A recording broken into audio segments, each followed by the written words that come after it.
오늘의 사연 시작합니다. 안녕하세요. 저는 30대 남자입니다. 사이비 종교에 빠진 여자와 있었던 일에 대해서 이야기를 해보려 사연을 보내봅니다. 어쩌다 이런 상황이 됐는지 자랑하고 싶어서 글을 쓰게 되었어요.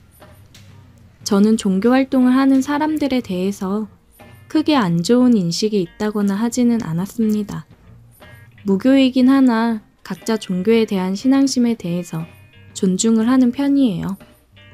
근데 남에게 피해를 준다거나 너무 심하게 빠져 뭐만 하면 종교를 안 믿어서 그런다, 종교와 연관지어 얘기하는 것만 아니면 크게 신경을 안 썼어요.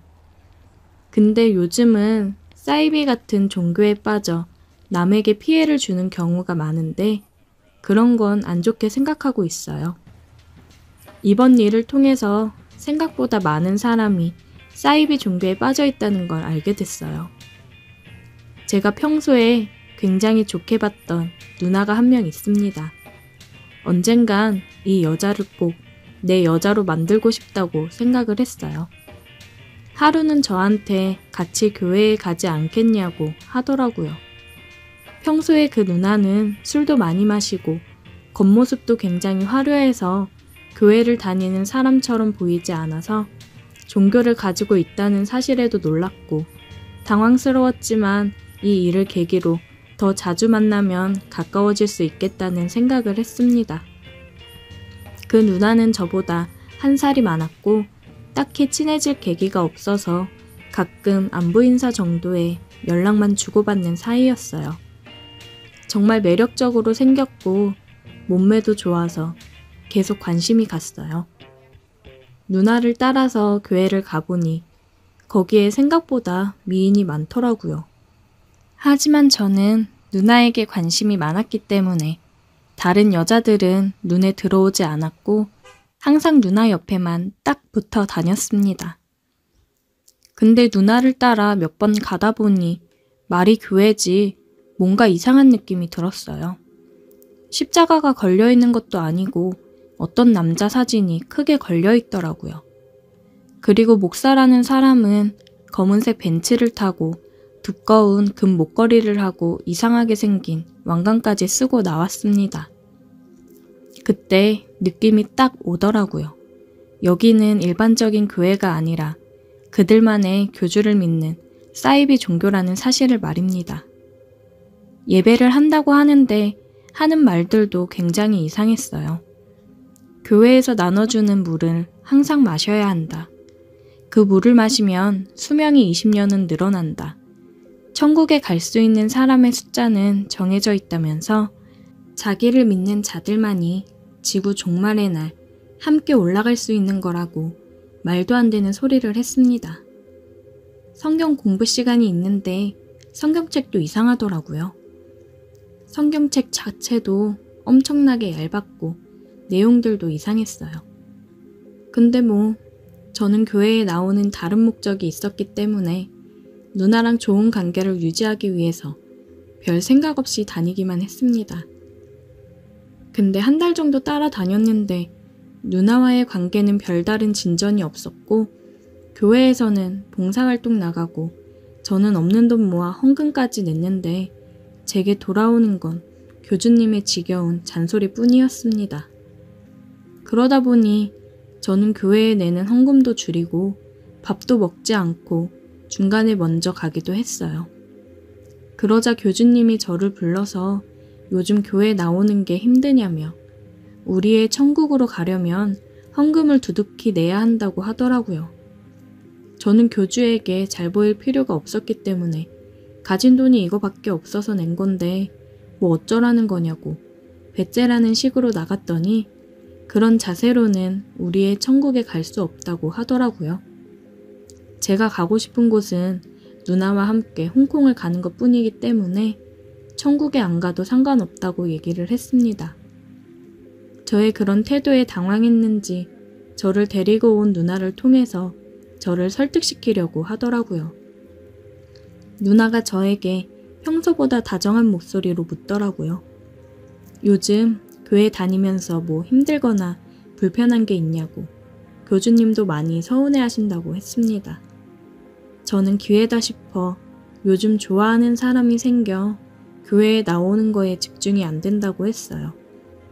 그러자 누나는 그게 누구냐면서 우리 교회는 서로 교제하는 걸 아주 적극적으로 추천한다고 한번 꼬셔보라고 하더라고요.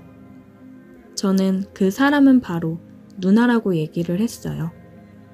누나는 당황스러운 듯 보였고 얼굴이 붉어졌어요. 누나와 함께하기 위해서 나온 교회인데 누나랑 같이 할 시간은 없고 지루한 성경 공부에 교주님 잔소리까지 더 이상 나올 이유가 없다고 생각이 든다 얘기를 하니 누나는 뭐라 얘기를 해야 될지 우물쭈물 하더라고요. 전 제 마음을 얘기했고 누나 결정만 남았다고 누나가 제가 영 아니라고 얘기하면 내 마음 정리하고 교회 나오는 것도 정리하겠다고 얘기를 했어요. 누나는 조금 생각할 시간을 달라고 하더라고요. 그 이후로 제가 안 나올까 그런지 교회 갈 날만 되면 저를 데리러 왔고 교회를 안 가는 날에도 같이 밥을 먹자며 함께하는 시간이 많아졌습니다. 밥을 먹으며 술을 한 잔씩 하면서 얘기를 했어요. 누나는 술을 마시면서 계속 나와야 천국에 갈 수 있다며 저를 설득하려 했고 저는 저와 관계를 어떻게 할 건지 확답을 달라고 했습니다. 누나는 얼굴을 붉히고 제 손을 잡았고 저는 제 마음을 받아주는 거냐고 물었더니 수줍은 듯이 고개를 끄덕였습니다. 그런 누나에게 입을 맞췄어요.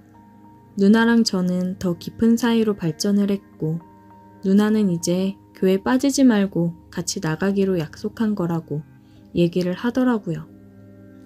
저는 이제 제 여자가 된 누나를 그 사이비 종교에서 구해야겠다고 생각을 했습니다.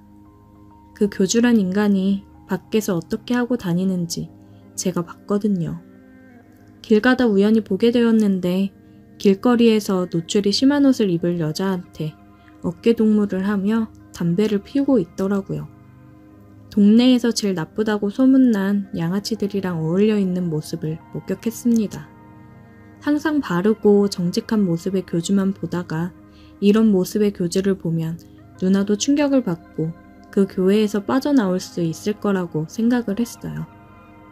저는 일주일 정도 교주를 뒤따라 다녔고 보통 언제 어디서 누구를 만나는지 파악을 했습니다.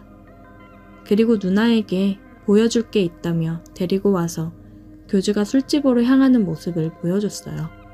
마중 나온 여자에게 입을 맞추고 팔을 주무르며 들어가는 모습을 본 누나에게 저게 잘난 교주의 실체라며 모두들 속고 있는 거라 이야기를 했고 누나도 많이 충격을 받은 듯 하더라고요. 그 이후로 누나는 3일 정도 생각을 할 시간이 필요하다며 잠수를 탔고 그 교회에서 나오겠다고 했습니다. 누나는 제게 덕분에 정신을 차렸다고 이야기를 했고 누나와 한 6개월 정도 연애를 하다가 헤어졌어요. 사이비 종교에서 나온 누나는 이제 종교를 멀리하기 시작했고 그동안 못 놀았던 걸 다 푸는지 맨날 사람들을 만나며 놀러 다니기 바빴습니다. 그러다가 연상의 남자를 만나 바람을 피웠고 헤어지게 됐어요. 그래도 아쉽진 않았습니다.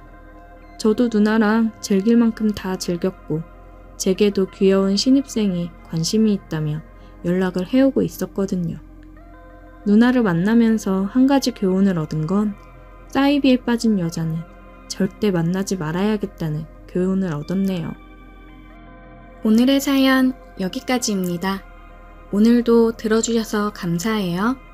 구독, 좋아요, 알림 설정 부탁드려요. 오늘의 사연 시작합니다. 안녕하세요. 저는 30대 중반 평범한 유부남입니다. 평소 사연을 재밌게 듣고 있다가 몇 년 전에 저에게도 특별한 사연이 있어서 이렇게 제보를 하게 되었습니다. 저와 제 아내는 평소 잘 알던 대학 선배의 소개로 만난 지 2년 만에 결혼에 꼴이 나게 되었어요. 아내와 제가 특히나 잘 맞았던 부분은 둘 다 여행을 좋아하고 활동적인 성격이라 액티비티를 즐겼어요. 아내와는 여름에는 수영과 서핑보드, 겨울에는 스키와 스노우보드를 주로 즐기며 등산이나 조깅 등의 데일리 운동도 늘 함께 했습니다. 그 덕분인지 아내는 탄탄하고 늘씬한 몸매를 가졌어요. 지금도 애가 있다고 하면 다들 놀랄 정도로 몸매가 대단합니다. 본인도 그 사실을 잘 알고 있어서 연애할 때는 곧잘 몸매가 부각되는 옷을 입곤 했는데 그때마다 여자며 남자며 다들 제 아내를 힐끔힐끔 대는 게 눈에 보일 정도였죠. 이런 여자가 내 아내라는 게 너무 자랑스럽기도 했고 행복했습니다. 물론 저도 운동이 취미라 근육이나 체력에는 자신 있었습니다. 육체적인 활동으로 스트레스를 푸는 편이라 저에게는 집에만 가만히 있는 게 고역이었어요. 아내와는 결혼 후에도 늘 함께 운동을 다니다가 직장 선배의 추천으로 산악회를 가입하게 되었어요. 매주 일요일마다 아내와 산악회 활동을 하는 게 일상이 되어버렸었죠. 문제는 아내가 임신을 하면서 시작되었습니다. 처음에는 제게도 드디어 아이가 생겨서 기뻤습니다. 아내가 몰래 혼자서 산부인과를 다녀와 찍은 초음파 사진을 보여주더라고요. 여보, 이제 당신도 아기 아빠 됐어. 울먹이면서 얘기를 하는 아내를 보는데 저도 너무 울컥하면서 눈물이 나더라고요. 와, 여보, 너무 고마워. 와, 우리가 부모라니. 뭐 먹고 싶은 거 없어? 말만 해. 내가 다 사줄게. 정말 저희는 세상을 다 가진 듯한 행복감을 느꼈습니다. 하지만 임신은 정말 쉬운 일이 아니더라고요. 아내는 입덧이 심해서 잘 먹지도 못하고 몸이 힘드니 계속 화를 내고 짜증이 많아졌었습니다. 감정 기복도 심해 웃다가 울다가를 오르락 내리락 하는데 저도 점점 힘들어지더군요. 압니다. 이럴 때일수록 아내 곁에서 아내를 돌봐야 한다는 것을. 그래서 저도 최선을 다했습니다. 근무 시간을 제외한 모든 시간을 아내 곁에 있으려고 노력했어요.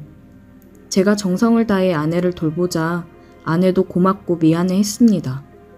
저는 당연히 제 일을 하고 있을 뿐이라며 아내를 달랬습니다. 하지만 저도 미칠 것 같더라고요.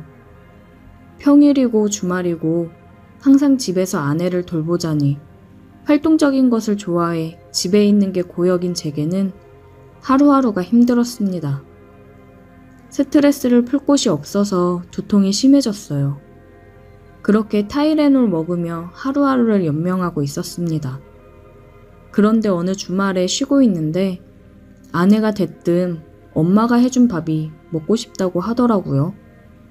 처갓댁이 그래도 가까운 곳에 있어 바로 아내를 데리고 처갓집으로 갔습니다. 그렇게 입덧이 심해 아무것도 못 먹던 아내가 정말 엄마가 해준 밥이 먹고 싶었는지 너무 잘 먹더라고요.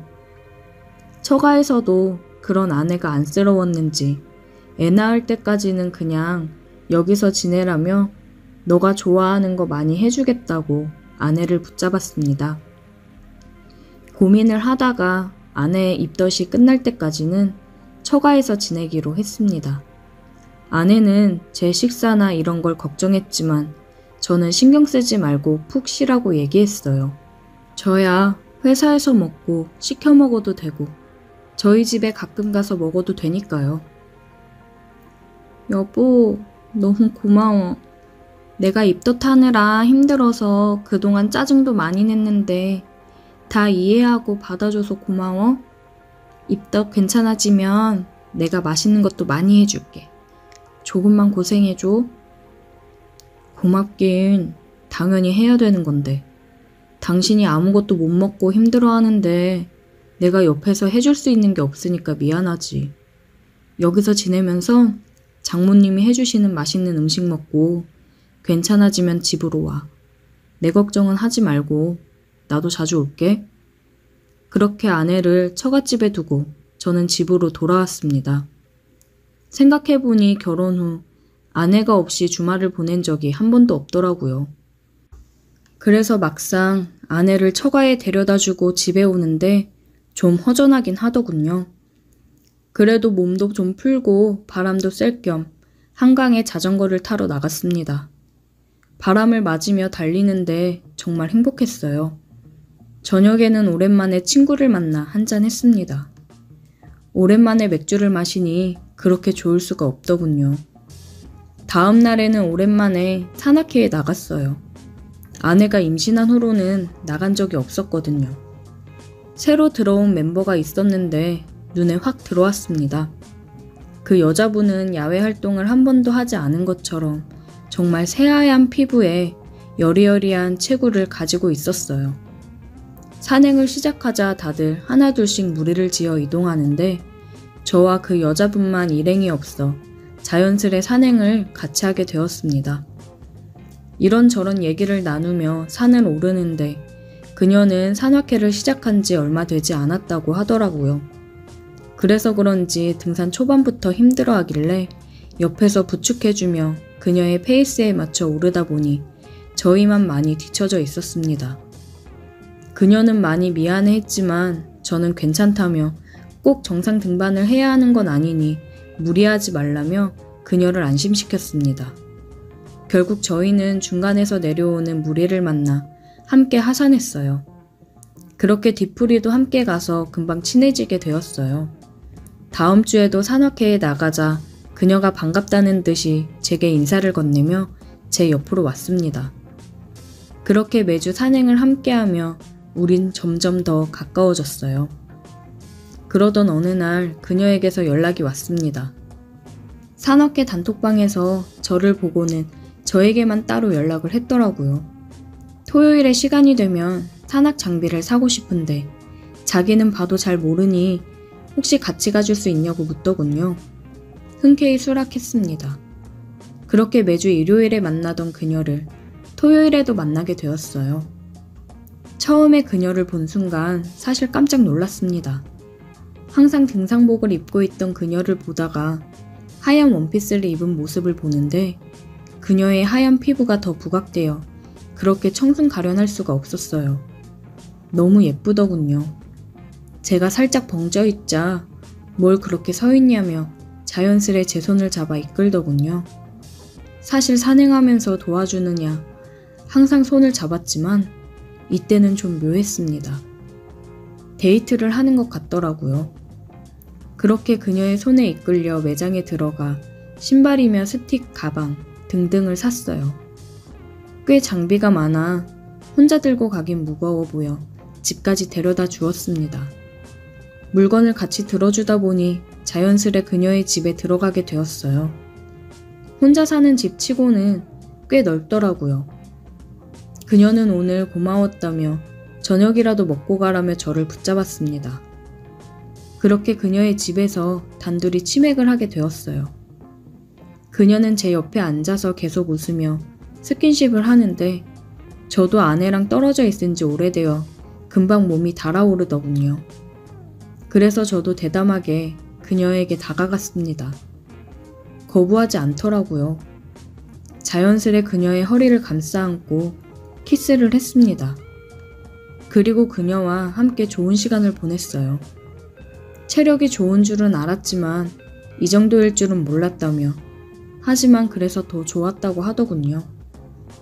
저도 오랜만이라 그런지 원래의 저보다 더 대담해졌었거든요. 그 후로는 매주 토요일 밤마다 우리는 만나 뜨거운 시간을 보내고 함께 산악회를 다녀왔습니다. 등반 후에는 저는 가끔 아내를 보러 갔어요. 아내에게 살짝 미안한 마음이 들어 그만큼 아내에게도 헌신했습니다. 산악회에서 그녀를 만난 후에는 쌓이는 게 없이 모든 것을 내보낼 수 있어서 정말 개운했습니다. 한 번은 천천히 산행을 하면서 일부러 일행들과 뒤처져 인적이 드문 곳으로 가서 좋은 시간을 보내고는 했습니다. 짜릿하게 그녀와의 만남을 지속하다가 아내의 출산 예정일이 임박해 오면서 산악회에 소홀해졌습니다. 아이를 낳고 나서는 말할 것도 없이 거의 나가지 못하게 되었고요. 그렇게 자연스럽게 그녀와는 멀어졌습니다. 지금 저희 부부는 아이를 돌보느냐 정신이 없어요. 그치만 산악회에서 만난 그녀가 종종 생각이 나더라고요. 그녀가 아직도 산악회를 다니는지는 모르겠지만 아이가 좀 더 크면 산악회를 다시 나가 그녀를 만나고 싶긴 하네요. 그냥 아직도 산악회를 나오는지 잘 지내는지 궁금하더라고요. 지금 제 아이는 너무나도 사랑스럽지만 빨리 커서 아내와 단둘이 주말마다 산행이든 뭐든 다니고 싶어요. 함께 했던 모든 액티비티들이 그립습니다. 근데 사실 아이를 키우는 게 그 어떤 운동보다 체력 소모가 큰 것 같긴 합니다. 늘 피곤하네요. 체력만큼은 자신 있었는데 저도 나이를 먹어서 그런 건가요? 그냥 요즘 따라 그녀가 자주 생각이 나서 사연을 보내봤습니다. 나중에 기회가 되면 또 만났으면 좋겠어요. 오늘의 사연 여기까지입니다. 오늘도 들어주셔서 감사해요. 구독, 좋아요, 알림 설정 부탁드려요. 오늘의 사연 시작합니다. 너무 힘들고 얘기를 할 곳도 없어 어떻게든 지금 이 답답하고 무서운 마음을 털어내보려 글을 씁니다. 정말 한순간의 욕망을 이기지 못하고 일을 저질러버린 저를 진짜 죽이고 싶네요. 저에게는 가깝게 지내는 사촌 동생이 있습니다. 어릴 적부터 양쪽 부모님들은 맞벌이를 하시느라 바쁘셨고 저희 집과 이모, 할머니 댁은 다 가까이 있었어요. 그래서 저희는 바쁘신 부모님을 대신해 항상 어린이집이 끝나면 할머니네 가서 같이 놀면서 있다가 부모님들이 퇴근을 하고 데리러 오고 그랬습니다. 그래서 사촌동생과는 함께 지내는 시간이 많았어요. 저희 둘 다 외동이었고 매일 둘이서 놀다 보니까 서로 친남매나 다름이 없었습니다. 동생이랑은 2살 차이가 나는데 어린이집부터 중학교까지 같은 곳을 다니다가 제가 고등학교는 남고로 갔는데 그때 사촌동생이 왜 남고를 가냐, 공학 가라, 그래야 나도 그 학교로 가지 하면서 엄청 울고불고 난리를 친 적이 있었습니다. 약간 저한테 집착 아닌 집착을 하기는 했었어요. 동생은 그냥 우리가 어릴 때부터 항상 붙어 있었기 때문인지 대학교도 무조건 같은 대학교 갈 거라고 했습니다. 저는 그냥 항상 웃어 넘겼어요. 같은 대학 가려면 공부나 열심히 해라 이러면서 웃어 넘겼습니다. 그리고 저는 성인이 되어서 대학에 갔고 인서울을 해서 독립을 시작했습니다. 고향을 떠나 서울에서 새로운 시작을 하려고 하니 기대되고 설레었어요. 제가 서울로 갈 때 사촌 동생이 엄청 울었습니다. 2년 동안 어떻게 기다려? 대학 가도 꼭 자주 놀러 와야 돼? 울지 마. 서울 놀러 오면 되지. 조금만 기다려. 나도 꼭 오빠가 간 대학 갈 거야. 그래, 너도 조금만 더 열심히 하면 나랑 같은 대학 갈 수 있어. 지금도 충분히 잘하고 있으니까 잘 될 거야. 제가 대학을 잘 간 편이라 더 열심히 공부해서 같은 대학 오라고 응원을 해줬습니다. 그렇게 저는 즐거운 대학 생활을 하고 있었고 학창시절 연애를 몇 번 했지만 대부분 얼마 못 가 이별을 통보받았어서 제대로 된 연애를 못 해봤습니다. 그래서 대학 가면 제대로 된 연애를 해보자 싶어서 소개팅도 많이 나가고 그랬어요. 그러다 마음에 드는 여자를 만나서 6개월간 연애를 했습니다. 그렇게 행복하게 연애를 하고 있었고 사촌 동생한테 연락이 왔어요. 오빠! 나 오빠랑 같은 대학 합격했다? 나도 이제 곧 서울 가니까 기다려. 그리고 나도 서울 가면 자취해야 되는데 그냥 오빠랑 같이 살까? 와, 축하해. 너 진짜 열심히 했구나. 근데 아무래도 같이 사는 건 좀 불편할 것 같아. 여자친구가 집에 자주 놀러 오기도 하고 다른 사람이랑 같이 지내는 건 나도 조금 불편해서. 지금 여자친구 때문에 나랑 같이 못 산다는 거야? 나랑 같이 지내면 월세도 아끼고 좋은데. 너무해, 오빠. 동생이 울어서 조금 당황했습니다. 미안해, 유산아. 나도 혼자 지내다 보니까 혼자 있는 게 편하고 집에 여자친구뿐 아니라 친구들도 자주 와서 놀 때도 있고 술 먹고 자고 가는 친구들도 있고 그래서 많이 불편할 것 같아서 그래. 전화를 끊고 나서 사촌 동생도 잠잠했고 저도 알바하면서 학교를 다니고 있었는데 몇 달이 지나고 사촌 동생이 서울이라고 연락이 왔더라고요. 오빠, 나 다음 주면 이사해. 그래서 오늘 이사할 집 다시 보고 청소도 할 겸 서울 왔어.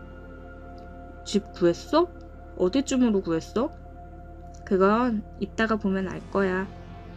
이따 보면 알 거라는 말만 남기고 전화를 끊었어요. 저는 알바 끝나고 집에 도착해서 비밀번호를 누르고 있는데 옆에서 사람이 나오더라고요. 사촌동생이 나와서 깜짝 놀랐습니다. 짠! 나 옆집으로 이사 왔지롱. 마침 집 나온 거 있길래 바로 계약했어. 잘했지? 옆집에 오빠 있으니까 무섭지도 않고 든든할 것 같다. 아, 응, 잘했네. 깜짝 놀랐다. 처음 독립해서 시작하는 타지 생활이니 무서울만 하지 싶어 옆집으로 이사 왔다니 다행이다 싶었습니다. 일주일이 지나고 사촌 동생은 이사를 왔고 저는 이사를 도와주고 점심을 같이 먹었습니다. 집 주변 구경 좀 시켜달라고 해서 구경하고 근처 맛집에서 맛있게 점심을 먹었어요. 그리고 저는 여자친구를 만나러 가야 된다고 하니 못 가게 하더라고요. 여자친구랑 요즘 사이가 별로 안 좋아서 가봐야 된다고 했습니다. 권태기가 온 건지 여자친구가 연락도 뜸하고 요새 계속 바쁘다면서 못 만났었거든요. 그렇게 저는 여자친구를 만나러 갔습니다. 만나러 갔는데 여친이 헤어지자고 하더라고요. 다른 남자가 생겼다고 미안한데 헤어지자더군요. 잘 지내라면서 갔습니다. 요즘 마음이 떠난 것 같긴 했지만 다른 남자가 생겨서 그런 거라고는 생각을 못했는데 갑작스러운 이별 통보에 많이 힘들었습니다. 그렇게 저는 며칠간 술을 엄청 먹으러 다녔어요. 사귄 기간이 엄청 길거나 한 거는 아니었지만 제가 처음으로 오래 사귄 여자이기도 했고 많이 좋아해서 그런지 이별 통보를 받으니 마음이 많이 아프더라고요. 그렇게 저는 매일 부어라 마셔라 했습니다. 하루는 집에서 혼자 술을 먹고 있었어요. 사촌 동생이 집으로 찾아왔습니다. 제가 많이 힘들어하니까 같이 술 마셔주겠다고 왔더라고요. 여자친구랑 헤어졌다고 이렇게 공상인 모습 보여주기 쪽팔리다야. 원래 사람이 사랑에 있어서는 다들 한없이 약해지고 그러잖아. 괜찮아, 이해해. 동생이 위로해주면서 같이 술을 마셨어요. 자기 성인 되고서 지금 처음으로 술 먹는 거라고 하더라고요. 근데 술을 꽤나 잘 마셔서 놀랐습니다.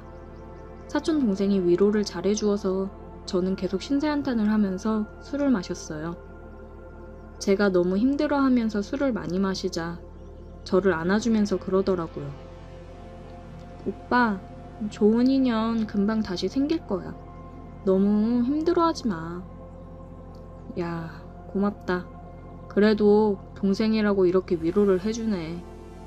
하면서 품에서 벗어나려고 했는데 동생과 눈이 마주친 순간 사촌 동생이 나 오빠 좋아해 하면서 입을 맞춰오더라고요. 많이 취하기도 했고 분위기가 사촌 동생을 밀어낼 만한 분위기가 아니었습니다. 그렇게 저희는 키스를 했어요. 술은 이성의 끈을 모두 놓아버리게 만들더라고요. 그렇게 저와 동생은 뜨거운 밤을 보냈습니다. 다음날 일어나서 술이 깨고 나니 정신이 번쩍 들더군요.